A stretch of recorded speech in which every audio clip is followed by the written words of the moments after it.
Ini sudah masuk ke marketing 4.0, yaitu di mana konsumen sudah minta diperlakukan personal. Jadi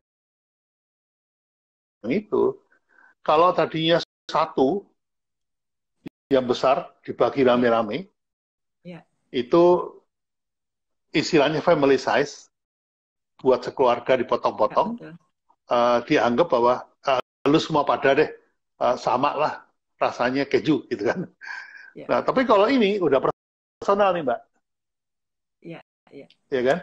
ya. Jadi konsumen sudah bisa milih, saya mau rasa ini, rasa ini, rasa ini. Jadi sudah masuk ke yang disebut sebagai co-creation. Jadi Hmm. konsumen juga merasa di samping sini mungkin ya, atau di ada kotak lagi dikasih beberapa botol kecil gitu, atau beberapa bungkus kecil, misalnya dikasih apa yang kekinian ya, dalgona, dalgona apa, saus dalgona atau apa sih, olesan dalgona, olesan Ya, Ovomaltine, olesan, nah itu dia akan milih sendiri tuh, ngeracik sendiri. oh, Sok keminter berkreasi itu mesti sendiri gitu ya, Pak. dimanfaatin ya, Oh, Rias. Jadi siap. di samping ini ada tambahan, diselipin aja, nggak usah diajarin. Nanti dia Oh akan iya. colek-colek sendiri gitu. Jadi itu mungkin akan sesuai dengan anak sekarang. Anak sekarang kan senangnya, jadi bisa menjadi kesibukan buat anak-anak di rumah. Sekarang ini kan anak-anak di Hmm. rumah kan ribet banget ya. Habis belajar lewat online, udah gitu gurusui ibunya, kalau nggak gurusui bapaknya. Nah, ini supaya anteng, coba dibikin kreasi apa gitu. Iya, Kanvasnya iya. apa? Kanvasnya ya ini, sifon Jogja ini gitu. Jogja sifon. Ibunya cuma bilang, mak, gue bikin, saya bikin ini nih, aku bikin sifon coklat gitu. Sifon apa? Padahal ya itu juga dasar. Itu juga ya, Pak. Ya, monggo Iya, itu iya. di siapa tahu yang 50 bisa naik jadi 150. Nah, Amin, amin, amin, Pak.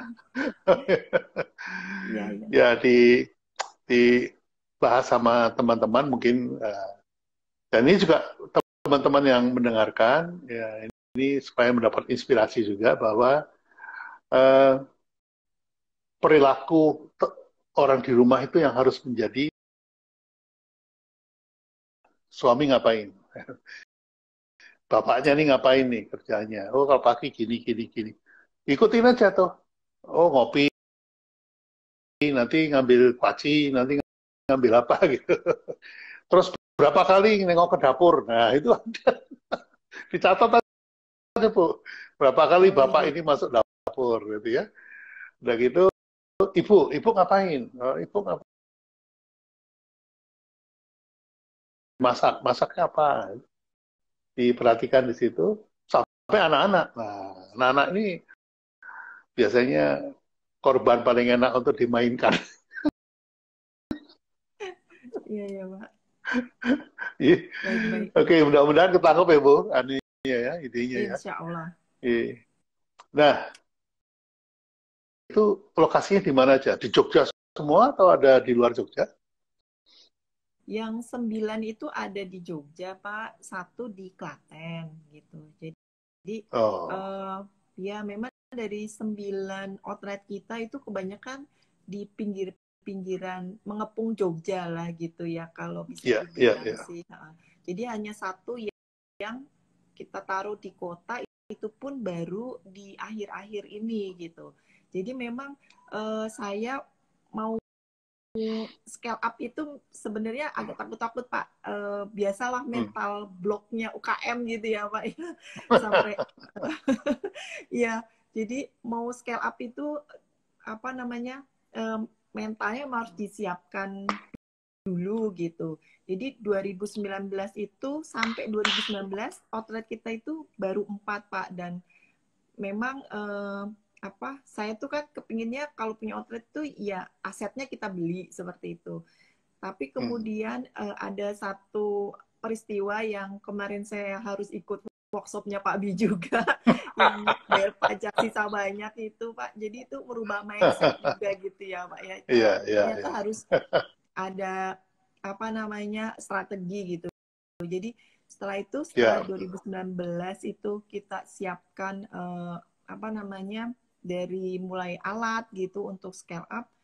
Itu di 2020 ini bisa dibilang ngebut gitu Pak. Jadi dari waktu Januari sampai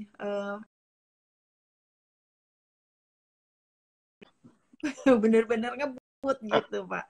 Karena ya mungkin ya karena secara ilmunya kapasitasnya naik ya. Iya, kapasitas produksi juga naik gitu.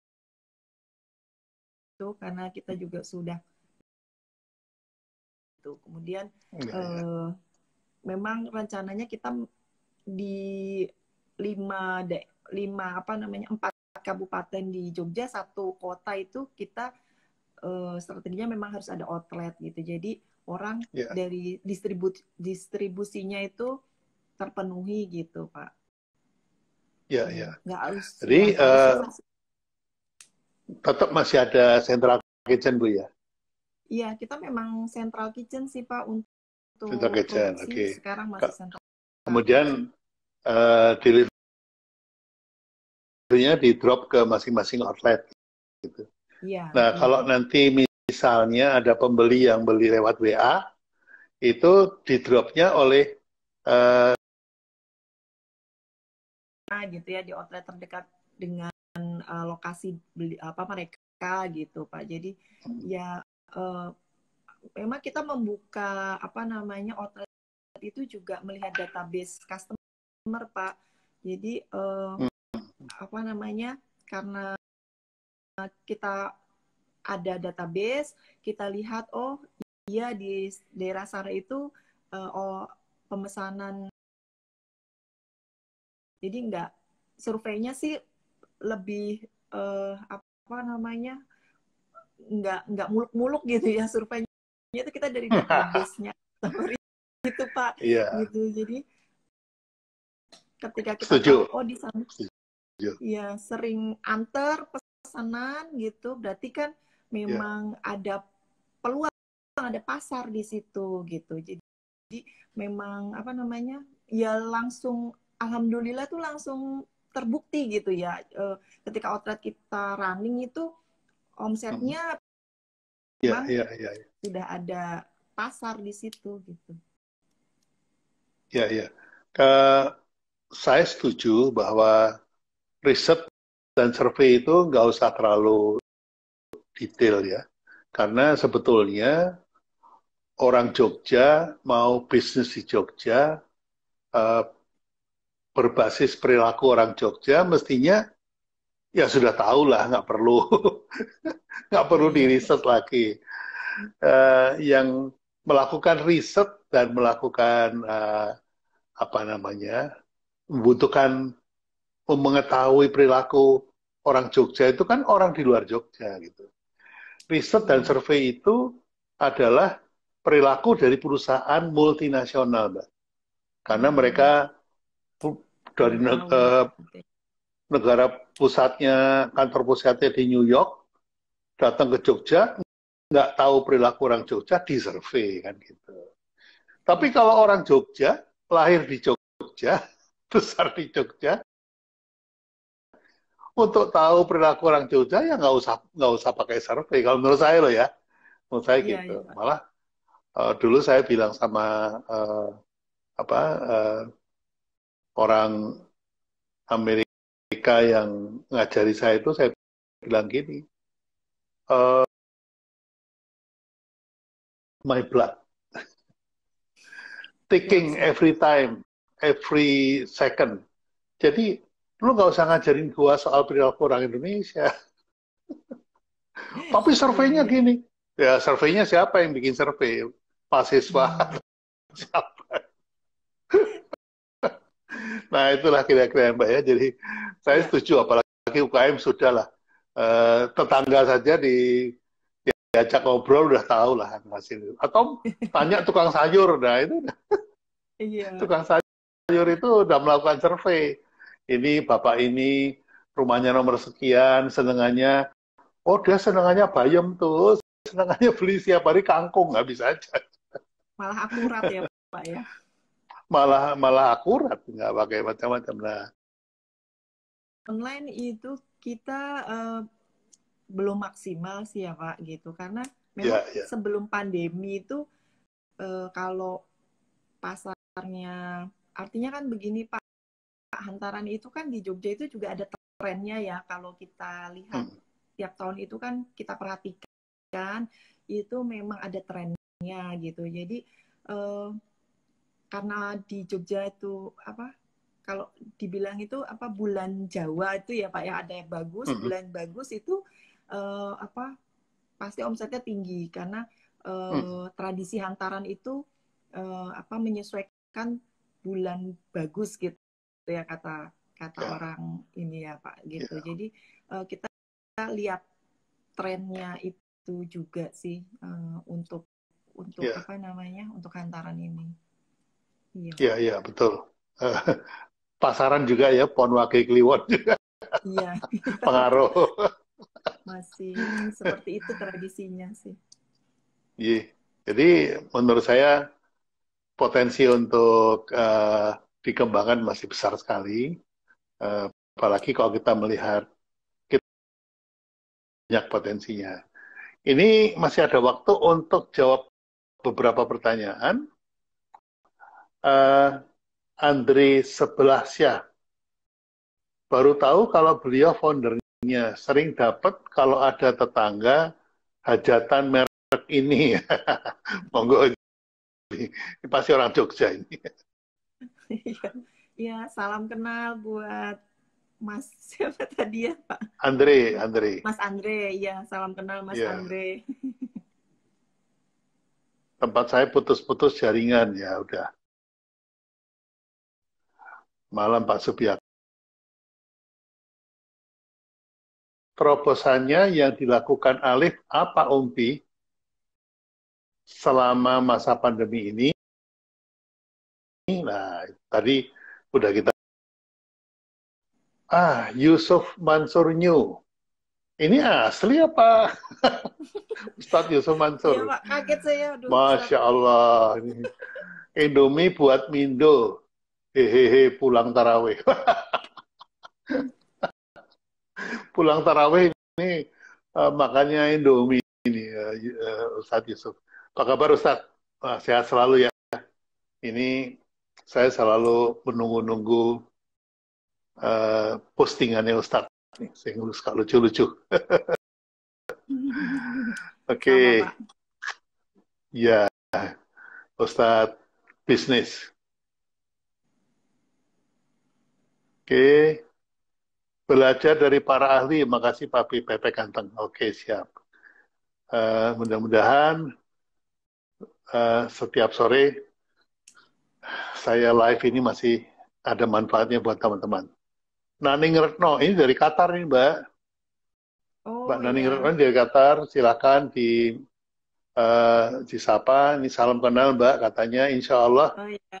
Salam Uh, kenal juga Pak Naning. jadi, ya konon beliau ini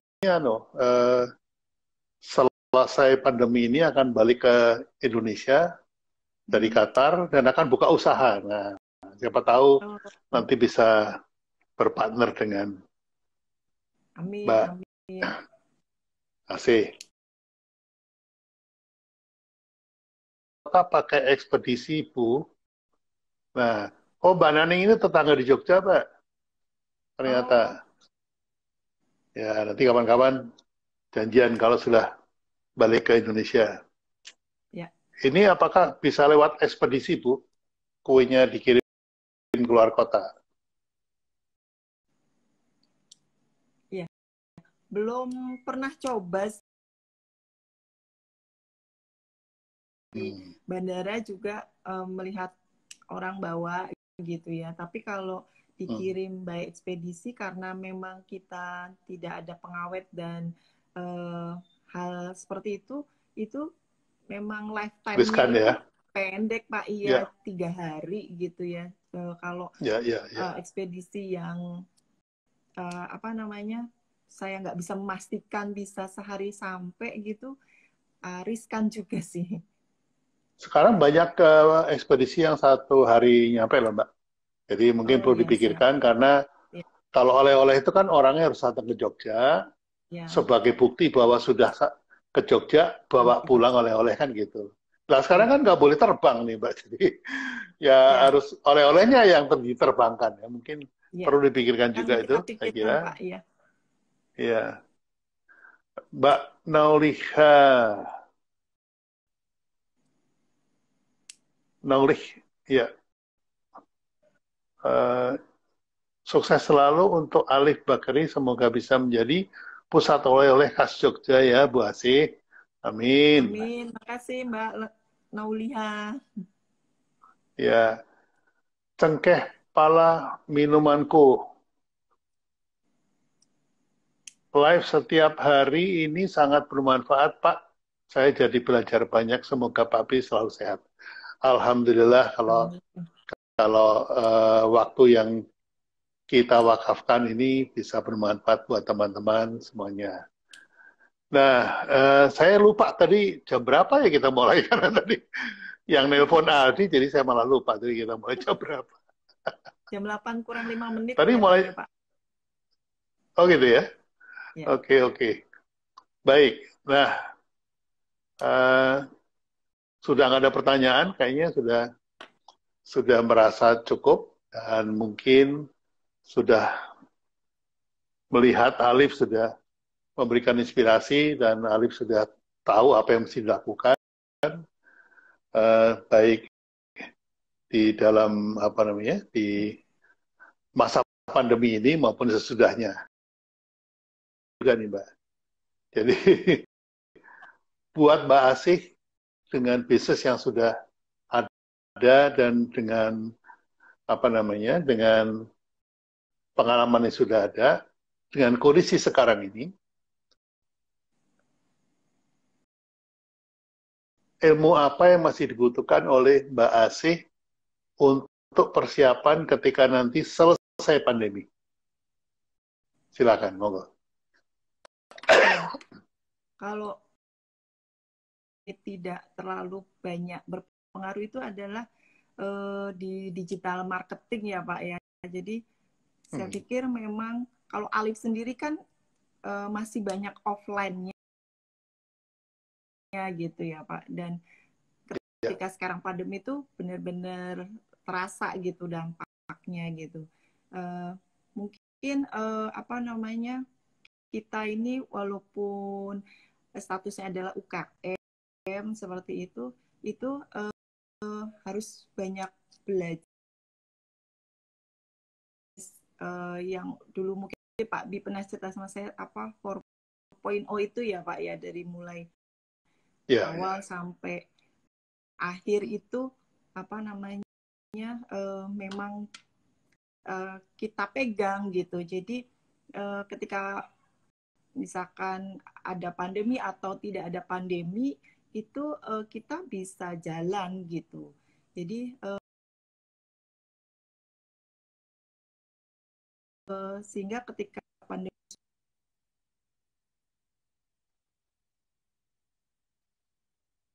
lewat ya.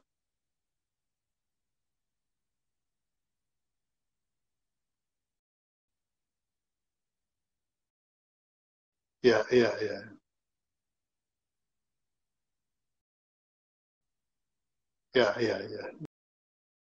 Sudah menyiapkan aplikasi UKM 4.0 yang menggunakan sistem jaringan ya, jadi ada agen, reseller dan seterusnya. Nah, reseller pun juga kita bisa batasi daerahnya. Jadi misalnya Mbak Asih ini cuma mau di Jogja saja, maka resellernya juga bisa Jogja saja.